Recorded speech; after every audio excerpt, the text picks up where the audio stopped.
and again, until his body is limp against metal restraints, his eyes closed, lifeless.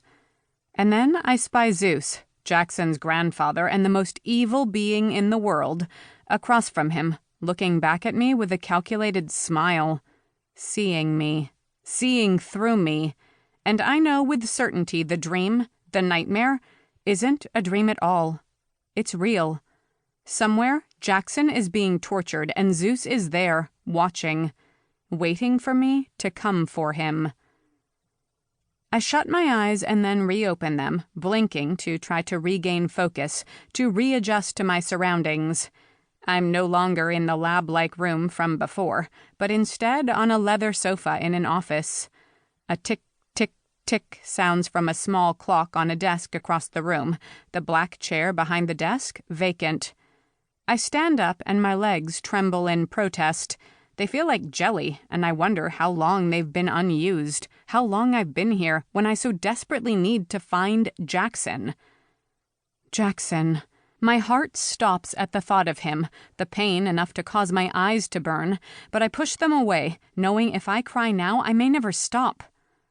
I shake my legs, one then the other, hoping circulation resumes and they remember how to function.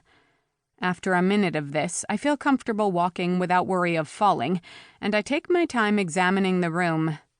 It's decorated in shades of brown and black and is impossibly clean, with no dust or dirt or hint that anyone other than myself has ever stepped inside. A wide mirror stretches across the right-hand wall, nothing about it decorative or ornate. A two-way mirror, I feel certain. Tentatively, I edge forward, wondering who is on the other side watching me, when the door to my left slides open and the man from the lab walks in.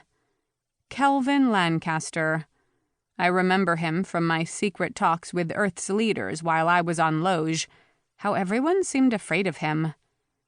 When I left Earth, I left a trinity of power, a president over Parliament, a commander over engineers, and a lead chemist. Kelvin. How had the chemist become the dictator over all? And had the trinities all over the world followed suit? Or were we deviating against the rules of our world? I focus back on Kelvin, and at first I think he's here alone, but then I see a second shadow on the floor, stretching out as he enters, as though it wanted to warn me before I did something rash. But there is no holding me back as I take in Lawrence Cartier, my best friend since birth, and now my enemy. The memory of the safety being clicked off, me turning to find Law pointing a gun at me, and then the deafening sound of the shot, shock preventing me from responding before the bullet zoomed through my core. Unable to hold in my anger, I charge over, prepared to deck him. Law shot me. Me! He may have taken a shot that wouldn't hit a vital organ, but it didn't matter. He'd been my best friend. How could he shoot me? I'm in his face in 2 steps, my mouth open to shout, my fists clenched to punch, when he shakes his head once, the move so small I'm not 100% sure I saw it. Had I actually seen the twitch, or was I searching for some clue he'd done it to protect me, like I'd stabbed Sybil back on Loge, like she'd jerked out my IV in the lab? Because while every working muscle in me demands to fight it out with Law, to show who the real soldier is between the two of us, the rest of me is just broken.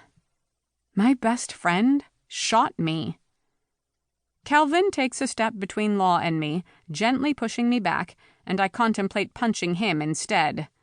But that would only land me back in the coma, no closer to finding Jackson.